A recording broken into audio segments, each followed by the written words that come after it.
Hello all. Welcome to PG SI and PC arithmetic PYQ series. ఈరోజు question వచ్చేసి the rational number with recurring decimal representation 0.124 bar is. ఇక్కడ ఒక non terminating రియకరింగ్ decimal ఇచ్చిండు. దాన్ని మనం PYQ form convert చేయాలన్నట్టు. ఇచ్చినటువంటి non terminating రియకరింగ్ decimal ఏంటి 0.124 bar. దీన్ని మనం షార్ట్ కట్లో 4 స్టెప్స్లో సాల్వ్ చేయొచ్చు అన్నట్టు. ఫస్ట్ స్టెప్ ఏం చేయండి అంటే ఈ డెసిమల్ నెగ్లెక్ట్ చేయండి. నెగ్లెక్ట్ చేసి ఇచ్చినటువంటి నెంబర్ రాసుకోండి 124. సెకండ్ స్టెప్‌లో ఏం చేయండి అంటే డెసిమల్‌ని నెగ్లెక్ట్ చేయండి. అలాగే బార్ ఉన్నటువంటి డిజిట్స్ నెగ్లెక్ట్ చేయండి. తరువాత మిగిలిన నంబర్‌ని రాసుకోండి 1. థర్డ్ స్టెప్‌లో ఏం చేయండి అంటే ఈ రెండిటిని సబ్ట్రాక్ట్ చేయండి. ఏమైతది అప్పుడు 124 - 1 వచ్చేసి ఏమైతది మనకు 123 అయితది. ఫోర్త్ స్టెప్‌లో ఏం చేయండి అంటే ఈ 123ని న్యూమరేటర్‌లో రాసుకోండి. తర్వాత డినామినేటర్‌లో ఇక్కడ ఎన్ని డిజిట్స్ మీద బార్ ఉంది? 2 డిజిట్స్ మీద బార్ ఉంది కాబట్టి 2 9స్ రాసుకోండి. నెక్స్ట్ డెసిమల్ తర్వాత బార్ లేని డిజిట్స్ ఎన్ని ఉన్నాయి? ఓన్లీ ఒకటే ఉంది కదా! కాబట్టి 1 0 పెట్టుకోండి.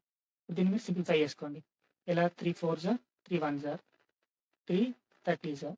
సో, ఆన్సర్ వచ్చేసి ఏంటి మనకు 41/330.